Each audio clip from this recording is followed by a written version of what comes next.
Hello दोस्तों, comic story अड्डा पे आपका स्वागत है। तो आज लेकर आई हूँ मैं परंपरा कॉमिक से। कॉमिक का नाम है खतरों का खिलाड़ी देवगढ़ और ये है इस कॉमिक का टाइटल। देखिए भाई, इसमें मुझे लग रहा है ये सुपरमैन टाइप का एक लड़का और हाँ किसी की डिशुमबाजी कर रहा है। तो पता नहीं आखिर इस कॉमिक में होने क्या वाला है, लेकिन जरूर ये कोई एक्शन वाली कॉमिक लग रही है।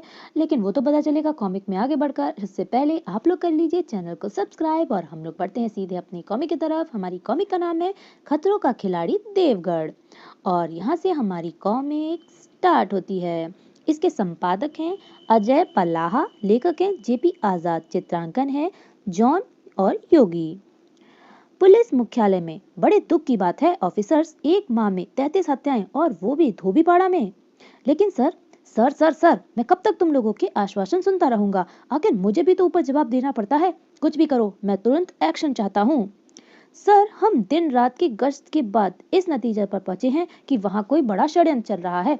कोई आदमी कुछ भी बताने को तैयार नहीं है, सब डरे हुए हैं। कैसे? क्या मतलब? मैं कुछ समझा नहीं। सर, धोबीपाड़ा में एक ही व्यवसाय के लोग रहते हैं जो पास की नदी के तट पर कपड़े धोते हैं। नदी के किनारे ईसाइयों का कब्रिस्तान है जो 300 वर्ष पुराना है। आसपास मुगल कालीन खंडर नुमा मकबरे बिखरे पड़े हैं। जो भी लाश बरामद होती है उनका सिर तेजाब जैसी चीज से जला हुआ तथा आंखें भय से फटी होती हैं। पोस्टमार्टम रिपोर्ट कहती है कि हार्ट अटैक हुआ है। तेजाब का सर पर गिरना क्या एक इत्तेफाक है? काफी पूछने पर पता चलता है कि रात के सन्नाटे में बड़ी भयानक आवाजें आती हैं जो बड़ी दर्द भरी व खतरनाक सुनाई पड़ती हैं। जोशी, तुम ये तो नहीं कहना चाहते कि ये काम भूत आदि का है? नो सर, हमने काफी कोशिश की किंतु नतीजा कुछ नहीं। सर, जब तक वहाँ के लोगों के दिल से डर नहीं निकल जाता कुछ नहीं किया जा सकता। सर, जब भी उनसे कोई सवाल पूछते हैं वो चुप हो जाते हैं। मैं कुछ नहीं जानता। I want result. मुझे 10 दिन में इन 33 हत्याओं का पर्दाफाश चाहिए। हत्यारा जिंदा या मुर्दा चाहिए, समझे? सर, मैं दोबारा जांच करूंगा। आप चिंता न करें सर, इस काम के लिए मैं अपनी जी जान की बाजी लगा दूंगा। मैं तुमसे यही उम्मीद करता हूँ। ओके ऑफिसर, मीटिंग यही समाप्त होती है। मिस्टर जोशी, तुम उस इलाके के इंस्पेक्टर हो। तुम इस काम को बड़ी लगन से करो। हमारे मकबे का नाम बड़ा बदनाम हो रहा है। अखबार वालों ने नाक में दम कर रखा है। अंधेरी रात में एक साया धोबीपाड़ा के कब्रिस्तान की ओर चला जा रहा था। साय के मुंह से भयानक आवाजें निकल रही थीं। हुआ हु की। इंस्पेक्टर जोशी हत्यारे को कोसता हुआ कब्रिस्तान पहुंचा। तभी अचानक, अरे ये क्या बला है? बड़ी दर्दनाक आवाजें आ रही हैं इसके मुंह से। कुछ सोचकर इंस्पेक्टर जोशी साय के पीछे चल पड़ा। ओह, कौन हो सकता है यह? आखिरकार इतनी रात गए यहाँ घूमने का क्या कारण हो सकता है? अचानक इंस्पेक्टर जोशी ने चेतावनी दी, रुक जाओ। जैसे ही साय ने पलटकर देखा, उफ, यह क्या मैं देख रहा हूँ? इतना भयानक चेहरा। फिर भयानक साया इंस्पेक्टर जोशी की ओर बढ़ने लगा। तभी इंस्पेक्टर जोशी भय से चीखा, मैं कहता हूँ रुक जाओ वरना गोली मार दूंगा। और वह उसकी तरफ बढ़ता चला गया। भयानक साया मुंह से गुर्राटे निकालता हुआ इंस्पेक्टर जोशी की तरफ बढ़ा। क्रोध इंस्पेक्टर ने गोली चला दी। क्रोधित भयानक साया इंस्पेक्टर जोशी की ओर झपटा। आगे बढ़ते हुए साय ने इंस्पेक्टर की गर्दन दबोच दी, लेकिन साय पर तो भाई उनकी गोलियों का कोई असर ही नहीं हुआ। इंस्पेक्टर बोला, मेरे पास ना आना इंस्पेक्टर जोशी, मैं इंस्पेक्टर जोशी हूँ। लेकिन साय ने उसकी गर्दन दबा दी। कुछ क्षण बाद इंस्पेक्टर का निर्जीव शरीर एक ओर पड़ा था। साया विजयी मुस्कान के लिए चल पड़ा। और अगले दिन, अरे, यह तो अपने इंस्पेक्टर जोशी की लाश है। हे भगवान! दादा, पुलिस को खबर कर दी है। तुरंत ही पुलिस के बड़े अधिकारी घटना स्थल पर पहुंचे। बड़े अफसोस की बात है एसपी दिवाकर, हमारा एक जाबाज प्रहरी मौत की नींद सो गया। कल ही मुझसे वादा करके गया था, मैं इस ऑपरेशन को सफल करूंगा। किंतु सर, ये काम जिसने भी किया है वह कानून को इस बार धोखा नहीं दे सकता। और सर, एसपी दिवाकर, तुम यह केस खुद ही हैंडल करो। मैं और कोई खतरा नहीं उठा सकता। काश अपना देवगढ़ होता आज। खैर, वो नालायक पता नहीं कहाँ है। ओह मिस्टर देवगढ़, किंतु सर उन साहब का तो काफी समय से पता नहीं। मिस्टर दिवाकर, अगर अपना जिगर का टुकड़ा होता तो मिनट में यह केस सुलझा देता। अफसोस उसके अभाव में हमने जोशी को गवा दिया। जाते जाते आईजी साहब ने कहा, मिस्टर दिवाकर, तुम घटनास्थल चेक कराओ, खंडर की तलाशी लो, जो भी आपत्तिजनक हो उसे पकड़ लो। लाश को पोस्टमार्टम के लिए भेज दो और मिस्टर जोशी के शोक संतप्त परिवार को 50,000 रुपए पुलिस विभाग की ओर से दिलाओ। मैं सारी जिम्मेदारी तुम्हें सौंप रहा हूँ। Okay sir. अब पुलिस मुख्यालय में उफ, उलझा कर रख दिया इंस्पेक्टर जोशी के कत्ल ने। और तभी फोन बजा। Train train. देवगढ़ का अंकल को बारंबार नमस्कार। नमस्कार देवगढ़ बेटे, कहाँ हो तुम? मैं बड़ी उलझन में हूँ। ओह, लानत है ऐसे भतीजे पर जो अपने अंकल को मुसीबत में छोड़ता है। आप याद करें और हम ना आए। सुनाइए इस बेचैनी की वजह। तुम्हें पता नहीं क्या बेटे, इलाका धोबीपाड़ा में 33 व्यक्ति मारे गए जिनका कोई सुराग नहीं मिला। और आज आज की खबर में पढ़ चुका हूँ अंकल। जोशी जैसा काबिल ऑफिसर कर्तव्य की बलि चढ़ गया, यही ना? हाँ, मैं जानता हूँ तुम्हारे न्यूज़पेपर ही बैठी हैं बेटे। हमें तुम्हारी मदद की जरूरत है। आपका हुक्म सर आंखों पर अंकल। किंतु आज का सनसनीखेज समाचार यह है कि स्टेट बैंक की प्रधान शाखा में काफी तादाद में 100-100 के जाली नोट आ गए हैं जो असल जैसे हैं किंतु वे बिल्कुल नकली हैं। हाँ, तुम्हें कैसे पता चला? मैं उन नोटों का एक नमूना देख चुका हूँ। वो 100% असली जैसे हैं और आप तो जानते हैं कि मेरी न्यूज कभी गलत नहीं होती। ओह, यह किस जालसाजी का काम है? मुझे तो मजा आता है दुश्मनों के बनाए खेल को बिगाड़ने में। आप इंतजार करिए, फिलहाल मैं जाली नोट व इंस्पेक्टर जोशी के कत्ल की गुत्थी सुलझाने का प्लान तैयार करता हूँ। Okay okay Deogarh, best of luck. अगले पल देवगढ़ अपने कार्य की ओर बढ़ चला। आधी रात को 2 साये शहर की सुनसान सड़कों पर।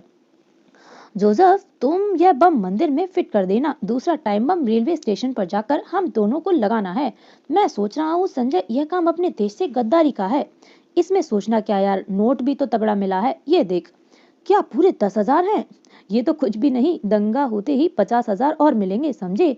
अगर पकड़े गए तो फिर जानता है क्या होगा।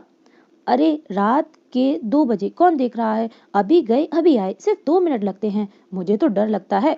जोसेफ को भयभीत देख संजय गुस्से में बोला, जोसेफ, वे बहुत खतरनाक लोग हैं, क्या तुम नहीं जानते? या तो हाँ नहीं करनी थी, वरना अब वही करो जो मैं कहता हूँ।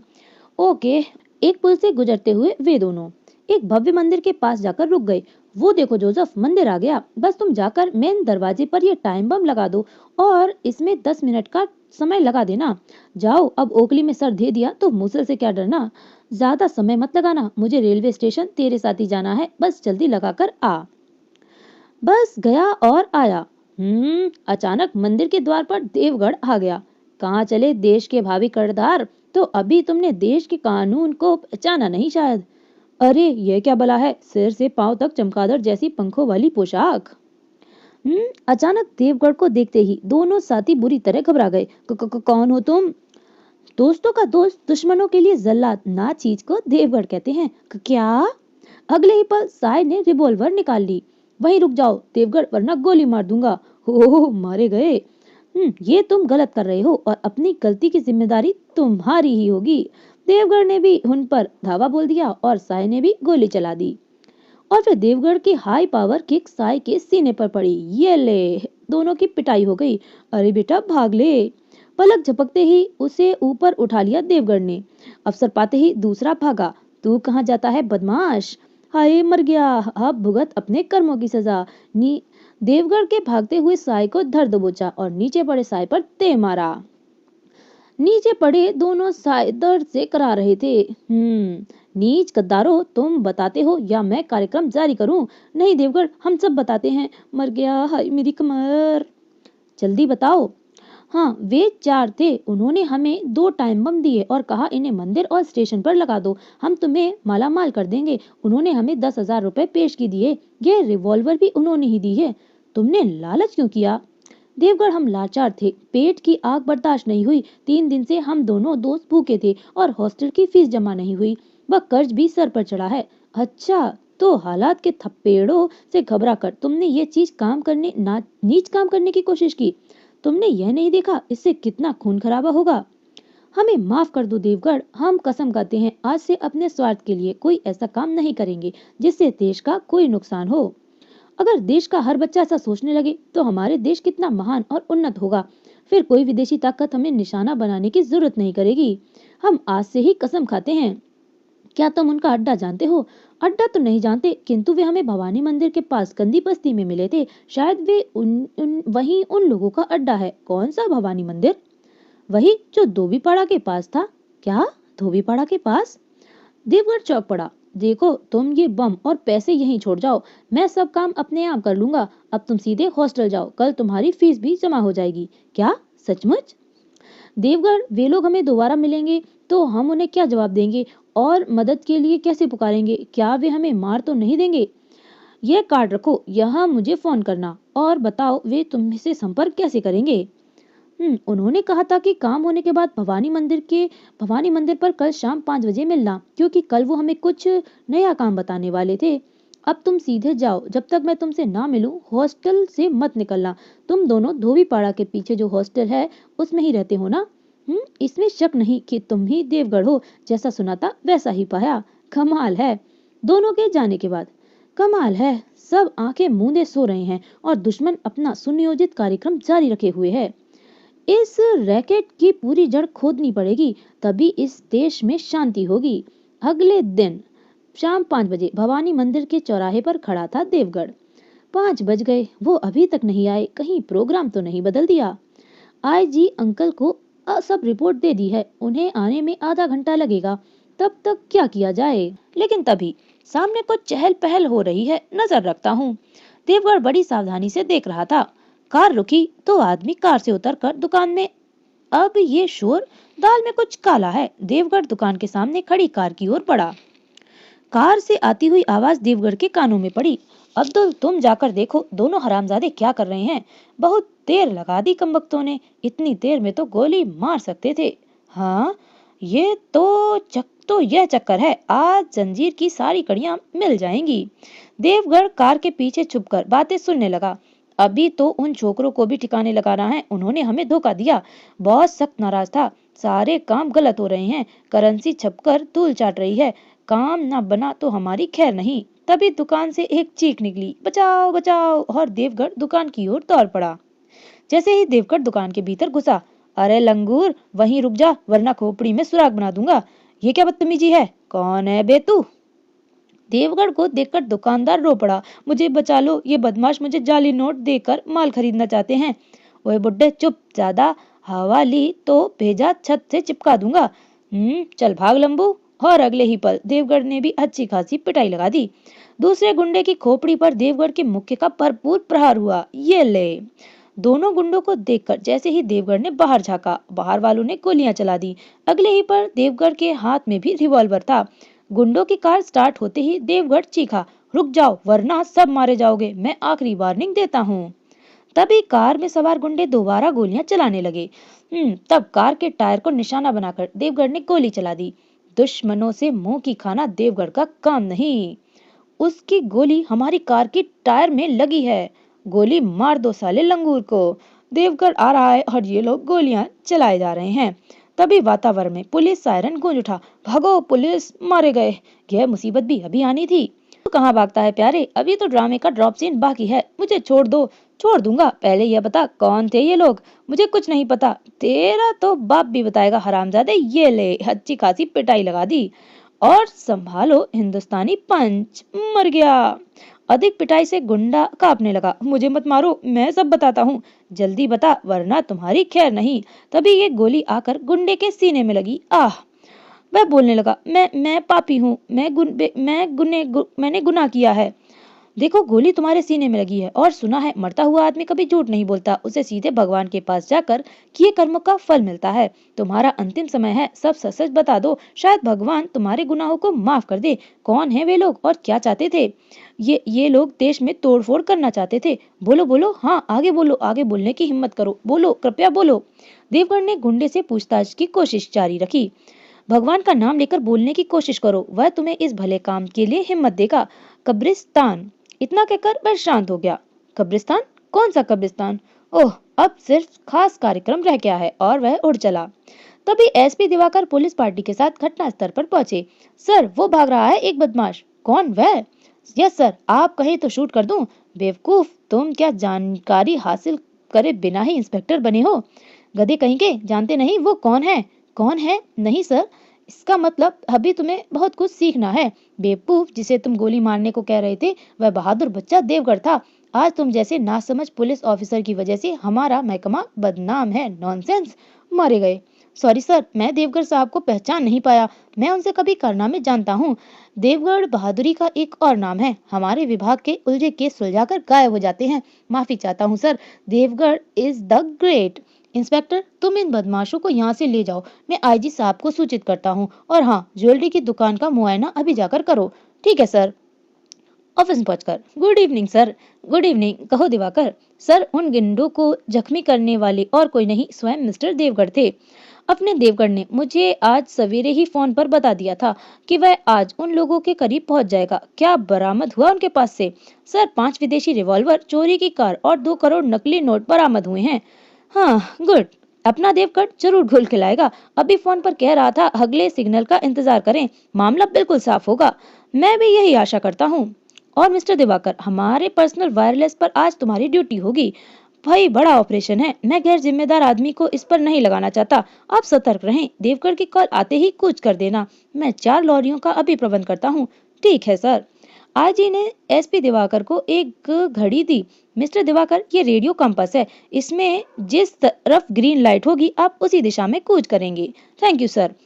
उधर आधी रात के बाद धोबीपाड़ा के कब्रिस्तान से सटे हुए खंडर के पीछे खड़ा देवगढ़ सोचने लगा, कहीं मैं गलत स्थान पर तो नहीं आ पहुंचा। रात के 12:30 बजे गए हैं, पर अभी तक तभी साए साए हुआ हुआ की आवाज आई। ये कैसी आवाजें आ रही हैं? बड़ी डरावनी जान पड़ती हैं। उफ, बड़ी भयंकर शक्ल है। जल्दी ही मुझे इसे रोकना होगा। देवगढ़ ने तुरंत टॉर्च ऑन कर तेजी से रोशनी साए की तरफ कर दी। चेहरे पर लाइट पड़ते ही साया हड़बड़ाया। ओह, तो ये सारा ड्रामा ही था। आ जाओ मिस्टर बूथ, हम आपसे मिलने को बेताब हैं। ये क्या? क्रोधित साया देवगढ़ की ओर बढ़ा। वहीं रुक जाओ मिस्टर बूथ, वरना तुम्हारी शेष जिंदगी अस्पताल के नाम कर दूंगा। मैं इंस्पेक्टर जोशी नहीं हूँ। तभी साय के हाथ में 2 खंजर प्रकट हुए। आओ फिर बच्चों, तुम्हारी ताकत देखे जरा। अगले ही पल साय ने दोनों खंजर देवगढ़ की तरफ फेंके, परंतु वह बच गया और हवा में लहराते हुए देवगढ़ की पावरफुल किक साय के सीने से टकराई। हाय! अच्छे से कूट दिया उसको। ये लो पूत राजा, इस ठोकर ने तुम्हें उन 34 बेगुनाह लोगों की चीखों का एहसास कराया होगा। हाय मरा! साय को बेबस कर देवगढ़ ने उसका नकाब खींच लिया। ओह, तो तुम भूत नहीं हो, क्यों जगीरा उस्ताद? आए, तुम मुझे जानते हो? जगीरा, मैं उन सभी कातिलों को जानता हूँ जो जेल से भागे थे, जिसमें से एक तुम भी थे। तुमने इंस्पेक्टर जोशी सहित 34 हत्याएं की। जालिम, अब तुम बच नहीं सकते। लेकिन तुम हो कौन? बंदे को देवगढ़ कहते हैं। क्या क्या? हे भगवान! देवगढ़! देवगढ़ का नाम सुनते ही जगीरा बेहोश हो गया। बेहोश जगीरा को रस्सी से जकड़कर देवगढ़ कब्रिस्तान की सूचना वायरलेस को देता है। कदमों के निशान तो वहां तक हैं, मतलब अब दिल्ली दूर नहीं। आगे चलने के बाद ऊंची कब्र के पास जाकर रुका। हाँ, आखिरी निशान यहीं पर है। शायद इसी कब्र से ही कोई गुप्त रास्ता है। ओह, तो इसी चक्री में कोई रहस्य है। आईजी अंकल को सिग्नल दिए 10 मिनट हो गए, अभी तक पुलिस नहीं आई। चलो हम ही कुछ करते हैं। तभी वातावरण में पुलिस का सायरन गूंज उठा। चलो आ गए अपने साथी, यह रास्ता है, जरा चक्री घुमा कर देखूं। चक्री घुमाते ही कब्र के ऊपर का पत्थर घरघरा कर एक ओर सरक गया। ओह, यह तो कोई गुप्त तहखाना है। अंदर जाकर देखें क्या गुल खिला रहा है यहाँ। खिल रहा है यहाँ। अपने अंकल हमें ढूंढ ही लेंगे। लगता है काफी अरसे से सक्रिय हैं ये लोग। तभी अंदर से आवाज आई, हा हा हा भाई, मजा आ गया। लगता है सब बैंड वाले यहीं जमा हैं। कुछ भी हो भाई, तुम्हारे बनाए ब्लॉक से जो 100 का नोट बनाया, उससे इस देश की सरकार परेशान हो उठी है। बोलो तुम्हें क्या इनाम दिया जाए? शुक्रिया बॉस, आपका साया हम सबके सर पर है, तो फिर किस चीज की कमी? बिजली की तेजी से देवगढ़ एक खंबे के पीछे से निकलकर उनकी नजरों से बचकर आगे बढ़ने लगा। भाई, अभी तक अपना जगीरा नहीं लौटा। इतनी देर कभी नहीं लगाता। कहाँ गया कमबख्त? कहाँ जाएगा बॉस? गया होगा हमारी महफिल सजाने के लिए क्षमा ढूंढने, बस अभी आता ही होगा। तभी, वाह, यहाँ तो सभी शातिर लोग जमा हैं। सबको मेरा वेलकम। ये लंगूर की औलाद, कौन हो तुम? कहाँ कहाँ यहाँ कैसे आए? ये कब्रिस्तान के तेरे बाप का है वैसे? निर्दोष लोगों के बहुत कत्ल किए हैं तूने। अब सारी जिंदगी जेल की सलाखें गिनना। पकड़ो इस छोकरे को, जान से मार डालो, यह हमारा राज जान गया है। गुंडे देवगढ़ की ओर झपटे। मुझे क्या मारोगे? पुलिस से बचो, क्योंकि सारा कब्रिस्तान पुलिस के कब्जे में है। भागो पुलिस! तू कहाँ चला बड़े मियाँ? खुफिया मार्ग पर भागता बॉस रिवॉल्वर निकालकर देवगढ़ की ओर घूमा। अब नहीं बचोगे, कौन हो तुम?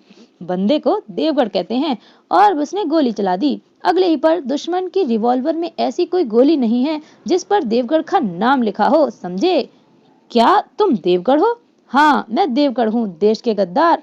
हाय मरा! तभी आईजी ने गलियारे में प्रवेश किया। लीजिए अंकल, आपका 34 हत्यारों का सरगना गिरोह सहित नया नोट छापने की मशीन के साथ मेरा कार्य पूरा हुआ। अब अपने बेटे को जाने की आज्ञा दें। Good bye uncle. सुनो बेटे, सुनो तो। अगले ही पल देवगढ़ आंखों से ओझल हो गया। अड्डे पर पुलिस का कब्जा होने के बाद आखिर वही हुआ सर, अपना देवगढ़ गुत्ती सुलझाकर फिर गायब हो गया। अगले दिन समाचार पत्रों में छपा, परंपरा टाइम, धोबीपाड़ा के 34 लोगों का हत्यारा गिरफ्तार, जाली नोट छापने वाला देवगढ़ द्वारा सफाया। तो भाई यहाँ पर हो गई ये कॉमिक खत्म। हमारी कॉमिक का नाम था देवगढ़। तो बताइए आपको ये कॉमिक कैसी लगी? इसमें देवगढ़ को एज अ एक हीरो की तरह दिखाया गया है, जैसा कि हमारे राज कॉमिक का हीरो है सुपर कमांडो ध्रुव, उसकी तरह दिखाया गया है देवगढ़ को। तो बताइए आपको देवगढ़ की ये कैसी लगी कॉमिक? इसमें इन्होंने पूरा पूरा एक केस सुलझा दिया है। तो मैं लेकर आती हूँ कोई दूसरी कॉमिक, लेकिन जाने से पहले आप लोग चैनल को सब्सक्राइब करना बिल्कुल भी ना भूलिएगा। तो मैं चलती हूँ, और प्लीज चैनल को सब्सक्राइब जरूर कर लीजिएगा। Thank you.